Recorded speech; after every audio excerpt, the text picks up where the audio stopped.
The cryptoanarchy as the new digital zone or something like that, because my mentor was told me to do that.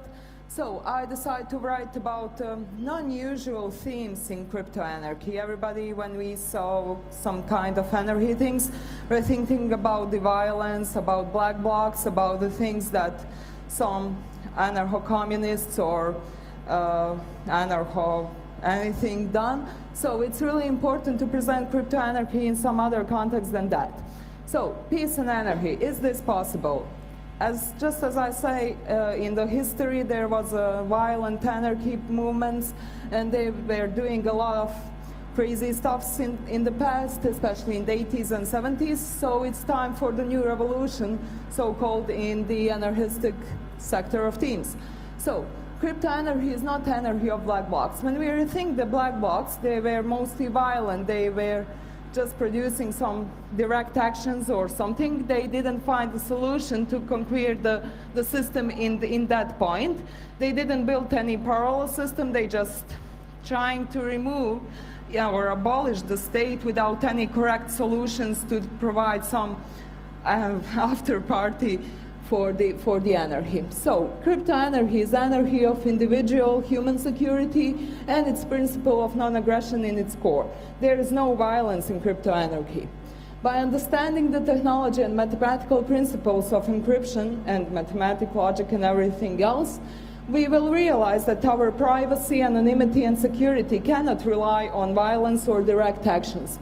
So freedom of speech, same, can be achieved by violence. The concept of the potential peace potential of cryptoanarchy is reflected in the transformation of violent conflicts for the new future or for the digital, so-called digital age, and it will be done by free black and gray markets, which will reduce the civil casualties in the states or societies, especially in the societies where direct democracy is on. So mostly, I will talk about this later, so I can move from abstract. Interim peace potential. In the theory, the peace potential or the peace is defined as a pre-war or post-war period, which is not correct. Peace can be in any time in the earth when we want to. So its alternative definition, freedom from disturbance. When we rethink the peace potential, we can find the peace as an individual or collectivistic sense. In collectivistic sense, peace was never achieved. Why? Because states are the providers of violent conflicts around the globe. So it's really important to rethink about the peace in the individualistic manner. Theory of peace in anarchistic studies. When we talk about peace and anarchy, we can find one movement in anarchy which is directly connected to the pacifism or peace potential, and it's anarcho-pacifism. But in that context, they didn't do anything symbolic to achieve something that will be sustainable for the new age. So anarchistic studies recognize anarcho-pacifism as the core for the peace potential in anarchistic studies. In the peace potential, we can find, just as I saw, individual and collectivistic peace. When we rethink the people who try to build something peaceful in the earth, we find Mahatma Gandhi or somebody else. Nobody mentioned the idea. They mostly mentioned the people as the name or surname, and the idea stays in some kind of deep layers. The cryptoanarchistic peace. The cryptoanarchistic peace is not something that is still achievable in the real form. Just as cryptoanarchy, it lives on the digital age, it lives on the internet, just as media says, but it's important to rethink how to correct that in the real world. So technological and anarchistic approach to solve the different kind of problems instead of potential conflict is the core idea of cryptoanarchistic peace potential. In the Man for Peace, there are two theories, criticism in theory and criticism in practice. That was the two definitions from my presentation about anarcho-academism, and I found this critique and criticism as some kind of different definitions. Criticism in theory, it only critiques, it doesn't provide any solutions. So we can connect that with a state or some kind of movements in the pacifistic sense. They only try to achieve peace or try to achieve something peaceful or abolish the state just in theory. Critique in practice is the core idea of crypto-anarchy. It's finding parallel solutions to the state solutions and finding something that will be sustainable for the years that coming and people will use it. So critique is anyway better than criticism. Crypto-anarchy is the first practical anarchy in the model of behavioral approach with a deep understanding of logical ways for solutions. What does it mean? When we rethink the peace in the psychological or behavioral manner, we can find that peace lies in us. If we are trying to achieve something that is more violent than anything else, we will achieve it. If we rethink the position of us in intrapersonal and interpersonal manner, we can find the peace vectors. So, I'm sorry, I have one more slide. Never mind. So, in the peace theory, we have a psychological and physical peace, which means the abolition of divorce. But when we rethink the peace in that manner, we can find that the state provides some different vectors to compromise society with the violence. It happens in every state of the world, so it's really important to recognize that. It's a nationality, it's an identity of collectivism, or surnames and names, which is mostly found in the post-conflict transitional societies. I'm coming from Balkan, so the biggest vector of the conflict and wars was just nationality and religion. So that's the state models of the vectors. But in crypto-anarchistic peace, the individual relies on the self. It relies on technology, it relies on anarchy, and it relies on the individualism. If you found that vector as something malicious for the society or for yourself, you will try to ignore that and find some different solutions to abolish that vectors.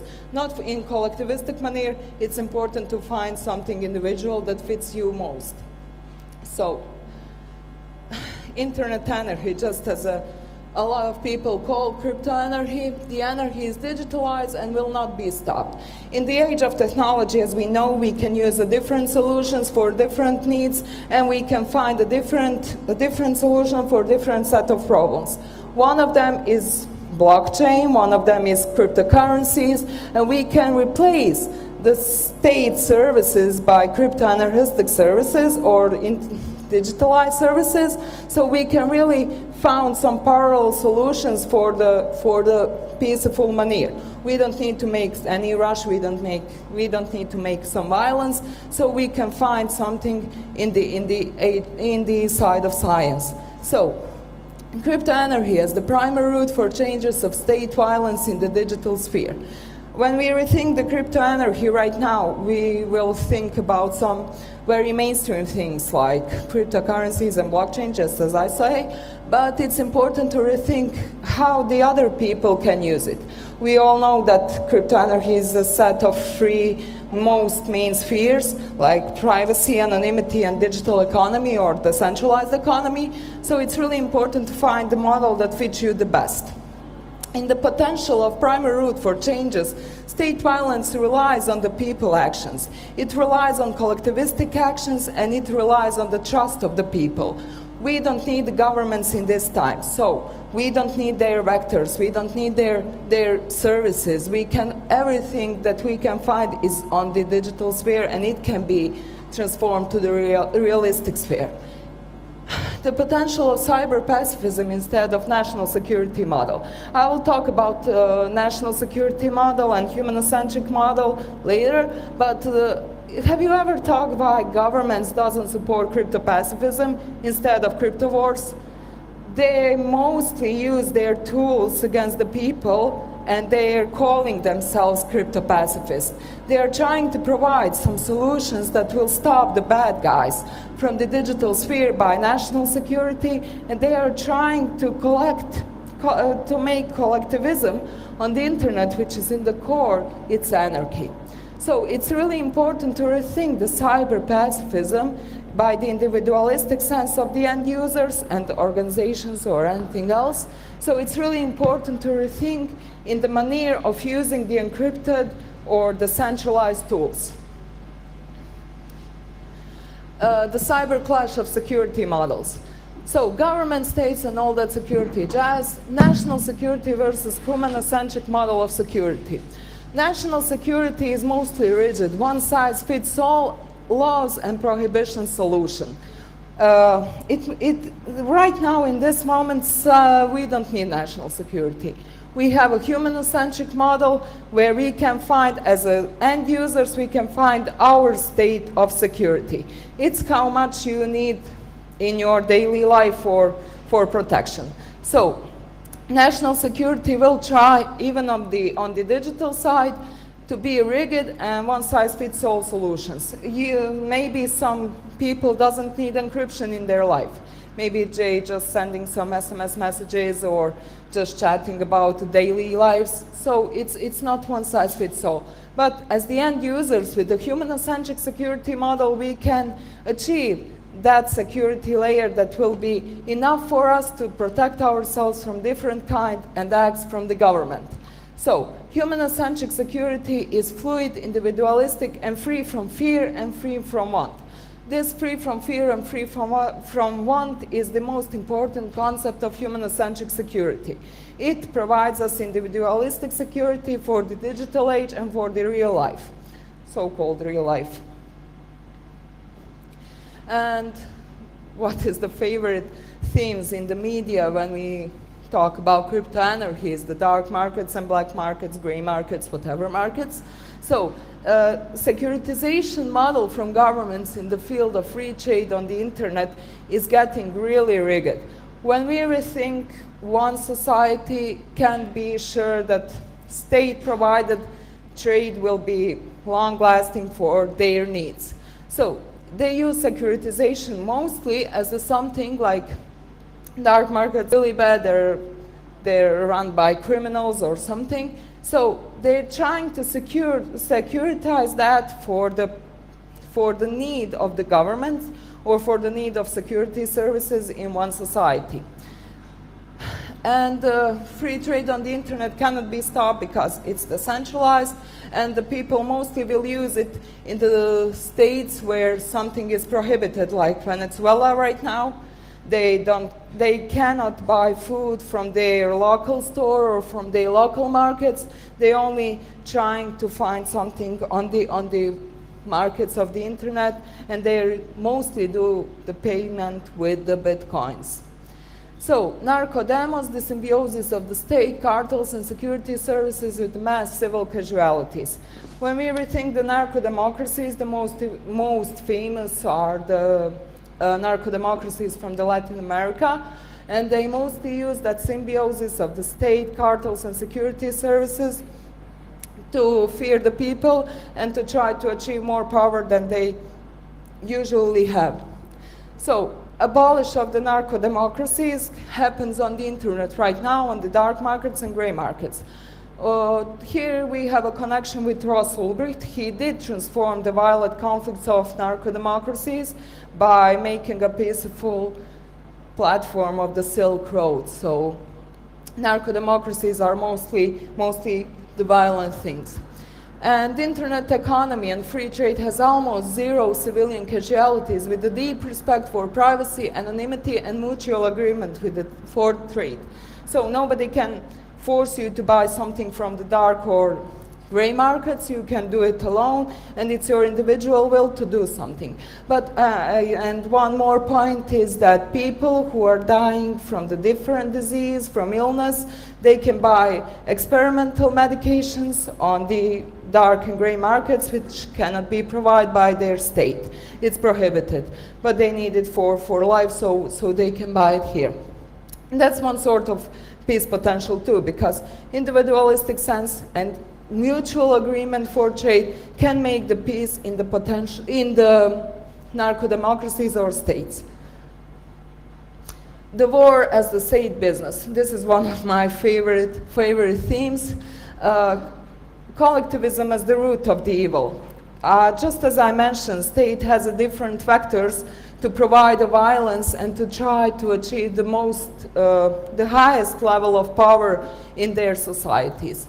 Collectivism is the most used vectors, like nationalism, patriotism, religious sense, and everything else. So they mostly use collectivism as the state model for the strength of one society or state. The vectors of indoctrination in the state begin since the childhood. In the schools, you have a different set of themes, like different set of subjects, like geography, history, and they teach you about some wars or how mighty your country was, but that's just a vector of indoctrinations for the new wars. When we rethink the peace potential, we should somehow change the history. That's impossible. We cannot change the history, but we can deny to listen to the war stories or history stories where our countries or states where we live are some kind of mighty, egoistic superhero. The digital sphere is anarchy in the core with a deep understanding of the individualistic nature. I mentioned that for like 10 times in this presentation, and it's a true core to find something more. The war as the state business relies on the people, and if you, as the individual without collectivistic sense, denied to be in the vectors of indoctrination, you can achieve the peace potential. So it's really important to understand the vectors of indoctrination and to understand how you as an individual can reach the peace. No matter if that's interpersonal or interpersonal peace, it's important how do you feel with the actions that you provide for you and the people you like. And the best known example of war business in the states are mass actions against the different individuals or groups of people with innovations. State doesn't like innovations, state doesn't like science, they mostly relies on the models that they provide. That is something very useful to indoctrinate people in something. So innovations like cryptoanarchy or tools provided by cypherpunks and cryptoanarchists are mostly prohibited. In this point we can find a connection with Cody Wilson, who invented the 3D guns, and he was accused by 21 states, as I think so. So it's a real innovation. It's something that provides people a new level of peace potential. And most of the people ask me how distributed defense can be peace potential. Well, when you are sure that you have a weapon to protect yourself from different kind of subjects like governments, criminal groups or something, you can be in some kind of peace. Why? Because you can answer on the violence with violence, but you can be sure that you're in peaceful moment with your weapon. And that's for me, that's the whole point of 3D printed guns, and it's innovation. Internet age is the age of innovations, not the wars. We have a crypto wars, we have a hacker wars, we have everything, but there's zero civil casualties, except the point when government used more force than they should, so they just kill people.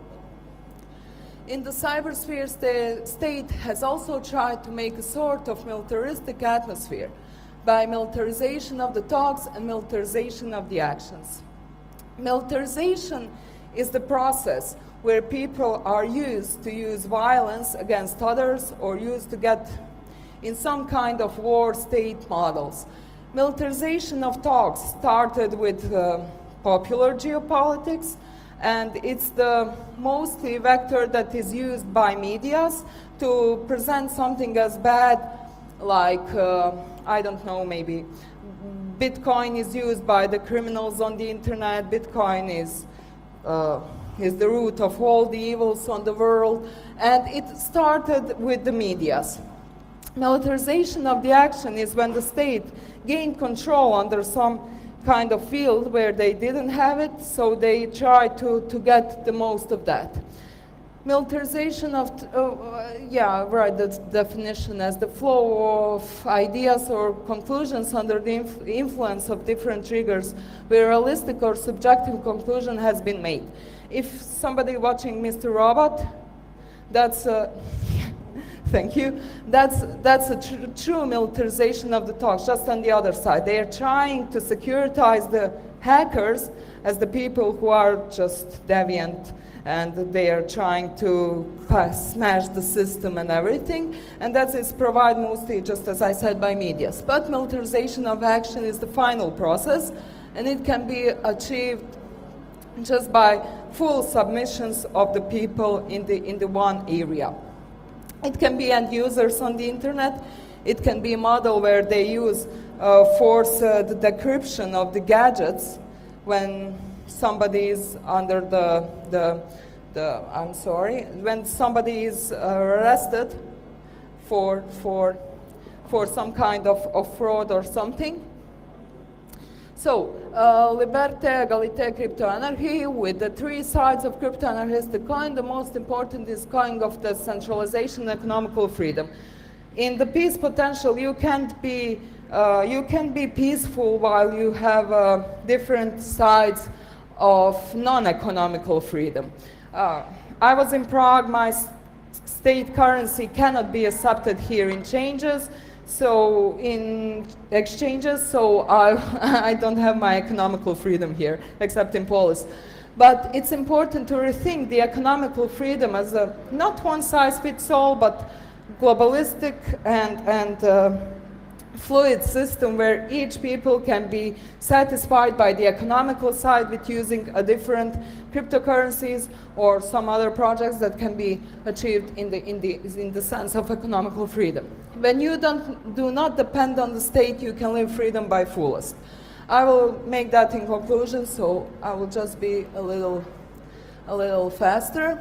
How Bitcoin can crush the wars and how crypto-anarchy can crush the wars. Crypto-anarchy doesn't provide any crashing, smashing, or something. We provide the parallel solutions which can be used by a different set of people. And that's the point with individualism in crypto-anarchy. So Bitcoin and crypto-anarchy cannot crush the wars because wars are collectivistic. And the using of Bitcoin and crypto-anarchy is mostly individualistic.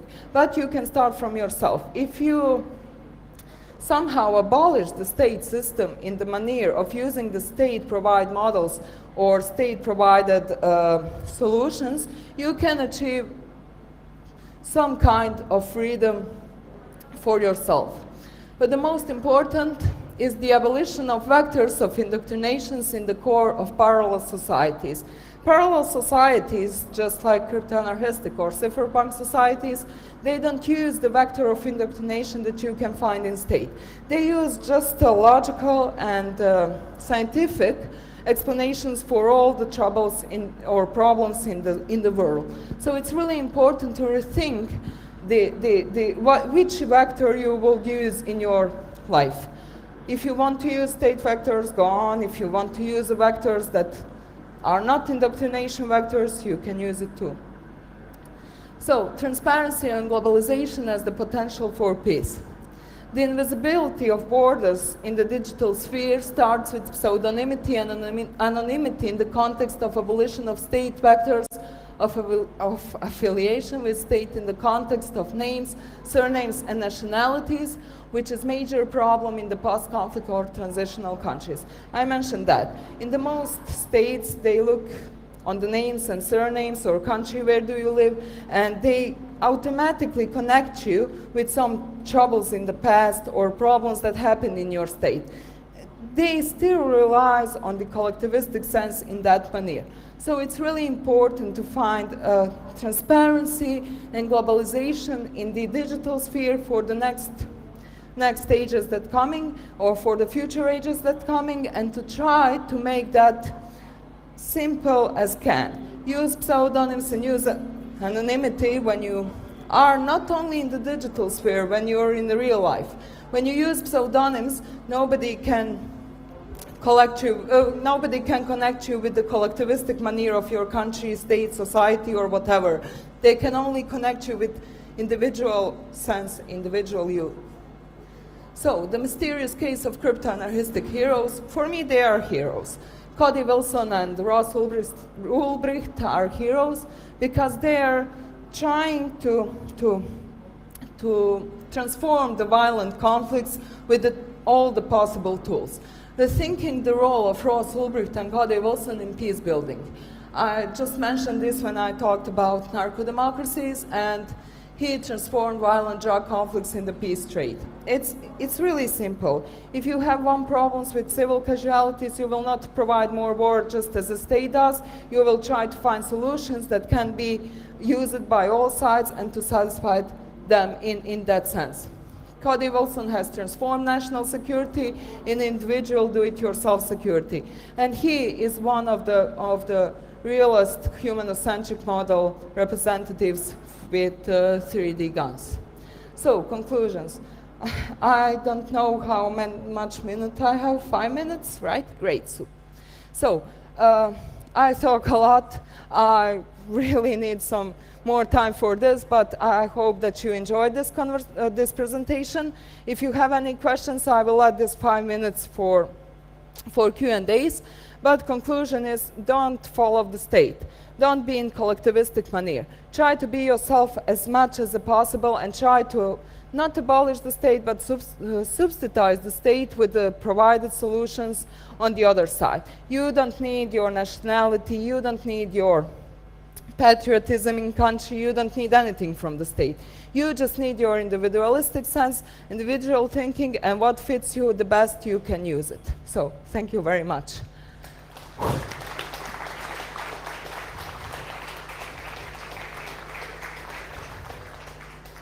Thank you, Liora. Do we have questions?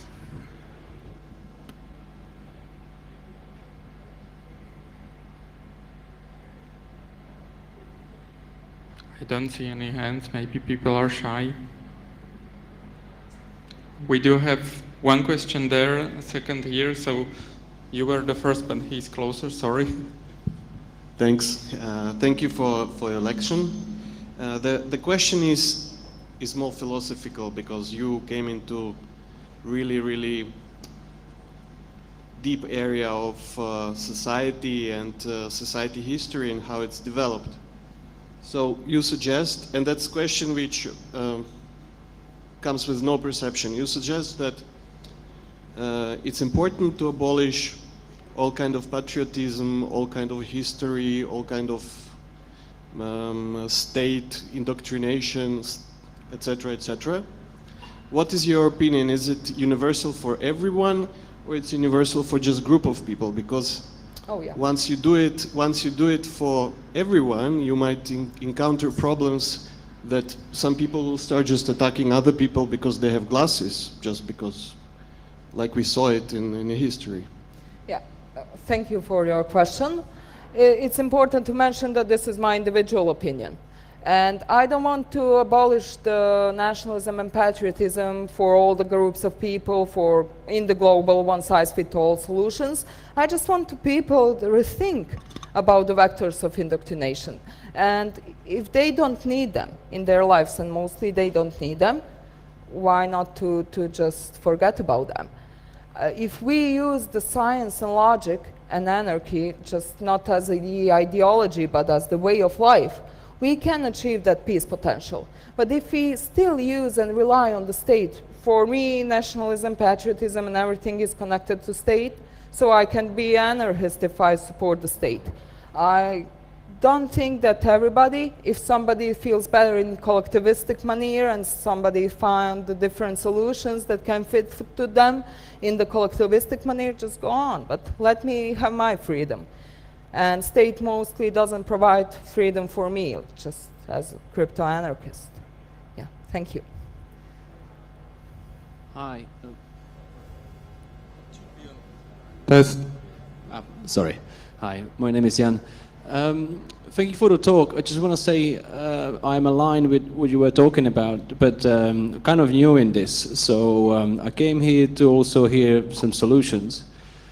And what I don't see yet is in this crypto anarchy, who's going to provide the services that no one else wants to do? Like that's what we are being, I guess, indoctrinated by state. So that means cleaning the streets, security, law enforcement, healthcare.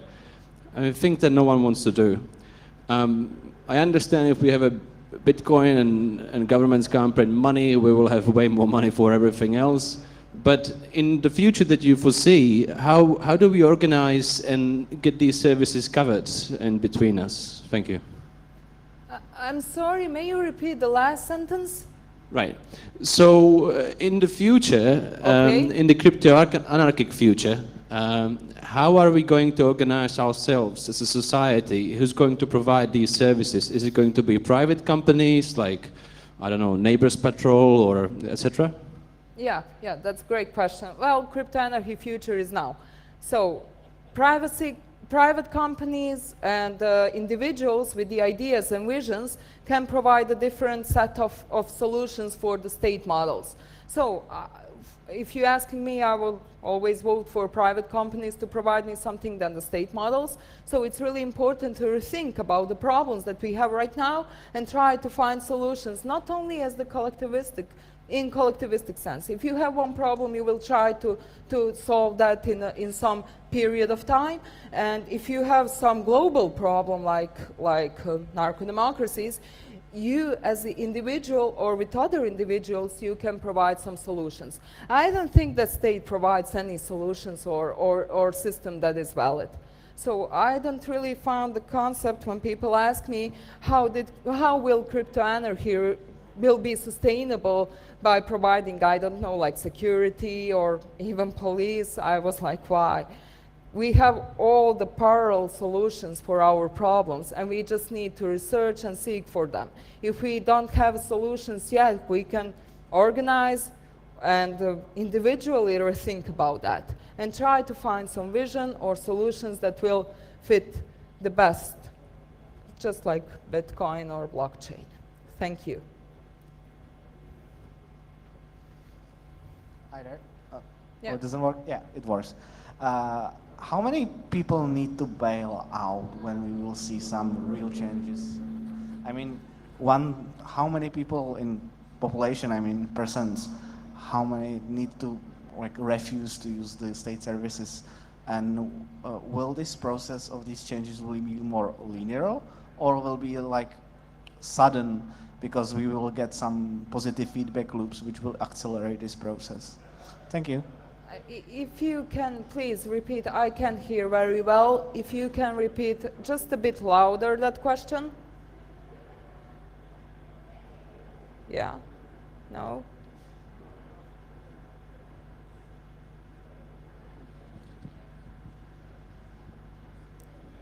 Did they hear me? Now? Okay, thank you. The changes in society, will they be linear, like slow, or will they happen at once because they will be hidden and it will be like black swan and sudden change will come because we will get like positive feedback loops. People will stop paying taxes because they will get less and less, more and more crappy services, and they will just say, okay, I don't like it, I bail out. Yeah, I think it's process. It's process, just like the innovations or technology innovations or any innovations in this world. It's just a process, and people get adapted on that in some time, and they don't need to be in the black swan situations. They just need to be, they need to have a sense for that. They need to be aware that something doesn't work and just to substitute it with something different. So I think I answer your questions. If I didn't, please, we can meet over there. So if you have any more questions, please.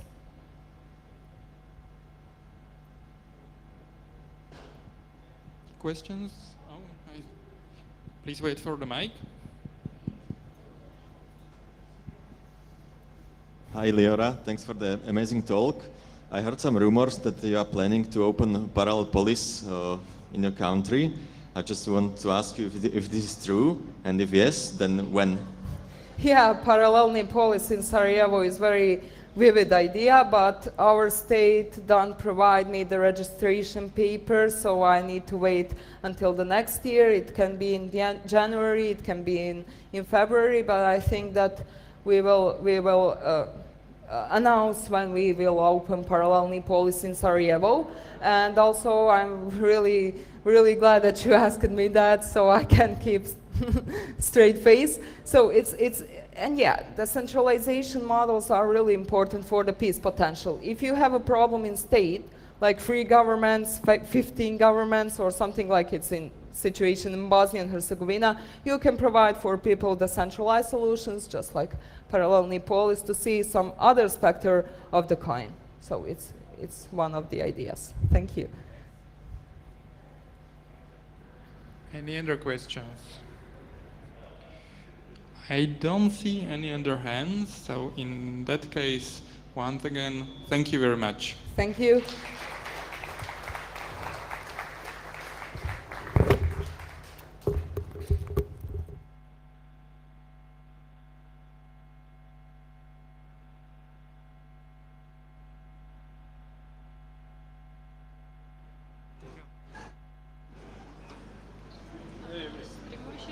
Ahoj, hele, to bylo, to bylo, to bylo, to bylo, to bylo,